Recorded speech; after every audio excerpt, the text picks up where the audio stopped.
Thanks for joining us for WCPO 9 News. I'm Kristen Swilley. Here's a look at some of today's top stories. Obviously, hearing from that dad there, and you're really getting a better picture and understanding even further of that response from the parents if they're hearing active shooter and then getting there, realizing that it's probably not one. Now, obviously, we know it's a hoax, but just even painting a clearer picture of that just absolute panic. Breaking this morning, one person was taken to the hospital in critical condition after an early morning fire in Loveland. It follows a day of gruesome details on just how 8 members of the Roden family were killed. The Fort Myers area and Tampa may avoid that direct hit we've been talking about. The impacts, though, already being felt. We do have WCPO's Allie Kramer here again with new video. This is a wild scene, Allie, from the other side of the state. Everyone thinks today is the first day of fall, and it is, but it's also the kickoff to spooky season.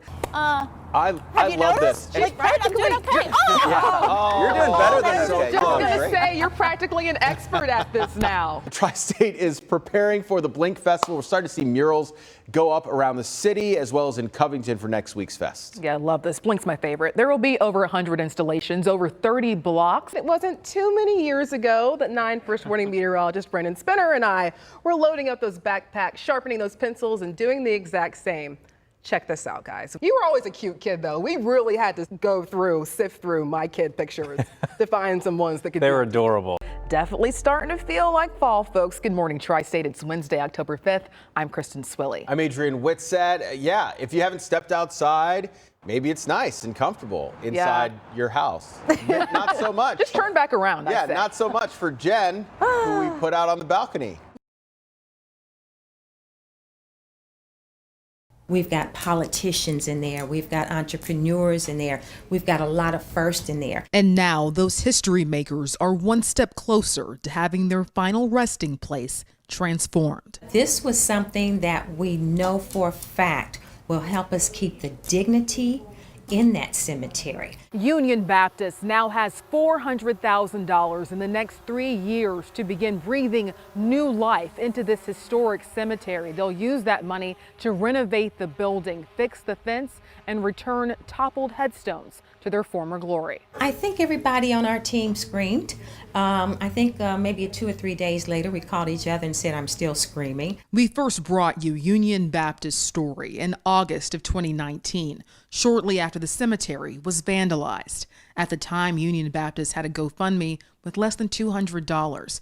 Senator Sherrod Brown's office saw the story and worked with the staff to secure money for renovations. This cemetery, like old church cemeteries all over the country, was falling into disrepair. So we thought maybe we can do something about this. It started with the story that you did, that Kristen Swilley did on WCPO. Brown, city, and county officials visited the grounds, and in November, he introduced a bill to preserve historic cemeteries across the country. I went to a Republican senator from Tennessee, Senator Alexander, and talked about this with him to establish some kind of a network within the National Park Service. That's important, Union Baptist officials say, to help preserve their history and their future. This is not just African American history. This is American history. Kristen Swilley, WCPO 9 News. Jared Ward grew up in Avondale, and he's the founder of Baller Sports Group. It's a program designed to give kids a better shot at life. Family on three, family on three. 1, 2, 3. Family. Good job. On this court, it's about a lot more than running up the score. I played hard. All right, everybody listened to what was going on. I can't be more happy. The players will tell you that's because the biggest wins come courtesy of the coach. I mean, he a good person. He'll teach you some stuff, and he's just a good man in general. Everything that so far that I see him, everything he say positive. He never in a bad mood, nothing of that. Jared Ward is from Avondale, where he says not everyone gets a fair shot. He spoke to us in the neighborhood where he grew up, a place he's now trying to help. Here, a lot of our kids grow up early. They're left to be babysitters. They're left to be fathers. They're left to be mothers. And it's hard for them to actually be kids. Ward knows his life, like many here, could have pivoted or even been cut short. The fact that I have 2 older brothers who never made it past the age of 21. I have friends who never got to have kids.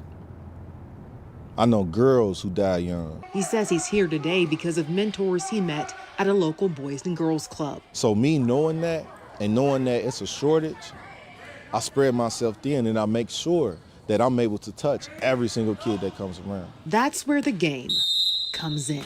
A self-described youth advocate and athletic director for Elevated Excellence Sports Academy, Ward also runs Baller Sports Group, a nonprofit designed to be an outlet for kids once in his shoes. It means a lot because, like I said, it keeps my kids busy, keeps them out of trouble, which is very important in these days and times. He also makes a point to focus on mental health. That kids can talk to people, kids can go to their coach, kids can go to a therapist, or they can go to anyone that they respect to be able to vent and receive that different type of love that only certain people can give. Because on this court, Ward believes every player can make it with the right fans cheering them on. That's what keeps me going, to know that any day could be that day. But for the kids around here to know that I have a voice, I've been them.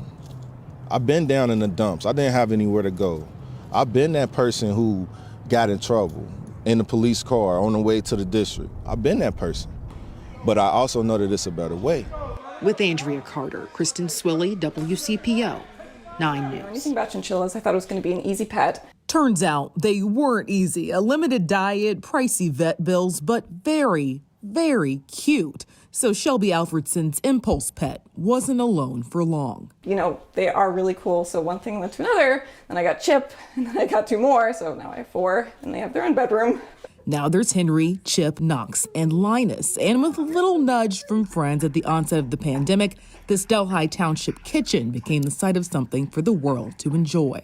My friends were like, oh my gosh, you have to post these videos on TikTok and try to get a following. I thought, no, it's not a big thing. They're not going to take care. And then, well, it turns out that people really liked it. Sometimes we do like the Titanic, the movies and stuff, and it's been really fun doing it that way.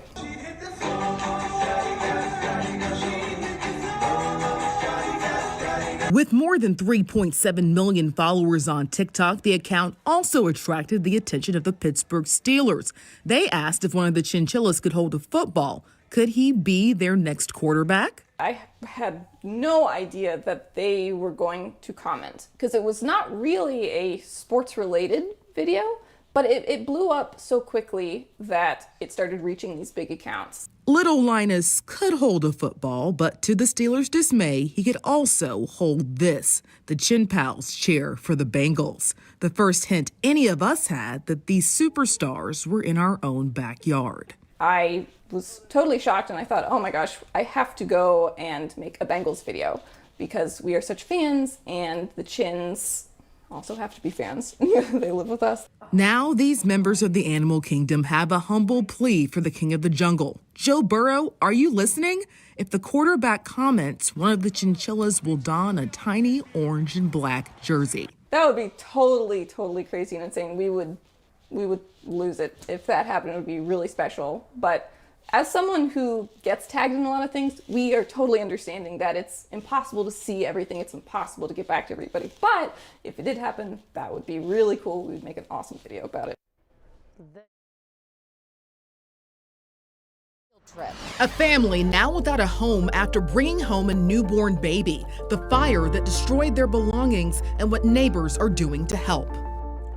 All right, we're taking a live look outside here at our beautiful skyline. 6:30, 46 degrees out there. Definitely starting to feel like fall, folks. Good morning, Tri-State. It's Wednesday, October 5th. I'm Kristen Swilley. I'm Adrian Whitsett. Yeah, if you haven't stepped outside, maybe it's nice and comfortable inside your house. Not so much. Just turn back around. Yeah, not so much for Jen, who we put out on the balcony. Well, a family is picking up the pieces after their home burned down in College Hill. The family had just brought home their new baby from the hospital. Inside the home, new baby items and other belongings are destroyed. They're not able to return to their home, according to officials. In the meantime, neighbors are already pitching in to help. Cincinnati Fire Department hasn't said how the fire started, but there is significant smoke and fire damage on the inside. The Red Cross has confirmed they are helping the family. Well, in just hours, 8 men and 8 women will begin hearing evidence in the capital murder trial of Gurpreet Singh. WCPO 9 News reporter Ali Kramer live in Hamilton with what new evidence was revealed and where jurors will begin today. Ali? Well, if you're looking to buy, U.S. home prices continue to fall. According to new data from analytics company Black Knight, July and August saw the largest single month price declines since January of 2009. This comes as inventory stalls. Potential sellers aren't putting their houses on the market. Black Knight says they might be waiting to see if demand and prices kick back up. Potential home buyers are also holding off as interest rates rise. Right now, the market has 600,000 fewer listings than it did pre-pandemic. Well, today is the third day in the trial of the leaders of the alleged far-right Oath Keepers militia. A secret audio recording played in court yesterday allegedly shows Oath Keepers leader Stuart Rhodes and 4 others plan to breach the Capitol on January 6th and to bring weapons to Washington to fight on behalf of former President Donald Trump. They are facing seditious conspiracy charges related to the 2021 U.S. Capitol breach. Now, I fit in with all the requirements that they say there, and trust me, I am not a teacher. Oh, you'd be Just great. saying. Yeah. You'd be great. Maybe not. This morning, the Tri-State is preparing for the Blink Festival. We're starting to see murals go up around the city as well as in Covington for next week's fest. Yeah, I love this. Blink's my favorite. There will be over 100 installations, over 30 blocks. It's called one of the nation's biggest immersive events. In 2019, more than 1.3 million people attended. Leading up to the start of the festival, you'll see artists like Matthew Daylor putting up murals around the city. Daylor tells us he's excited to give back. The big festival starts 1 week from tomorrow, then it'll last that whole weekend. Jen? A popular OTR restaurant shut down. The crash that had one loyal customer rushing in to help.